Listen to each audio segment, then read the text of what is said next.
Hello అండి, అందరికీ నమస్తే. ఈరోజు మనం చూస్తున్న బీచ్ వచ్చేసి వెగటార్ బీచ్. దీన్ని సన్సెట్ బీచ్ అని కూడా అంటారు. ఇది రష్యన్కు సంబంధించి ఇష్టమైన బీచ్ అని చెప్పొచ్చు.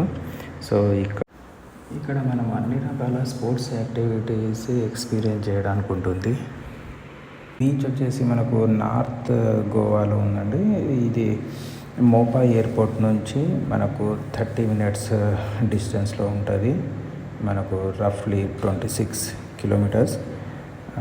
ఇక్కడ మనము ఈవినింగ్ వేళలో వచ్చి సన్సెట్ను చూడడం, ఆ తర్వాత ఎంజాయ్ చేయడానికి ఇది ఒక మంచి బీచ్ అని చెప్పుకోవచ్చు. ఇలాంటి వీడియోస్ మరిన్ని మన ఛానల్లో అవైలబుల్ ఉంటాయండి. Thank you so much for watching. Thank you.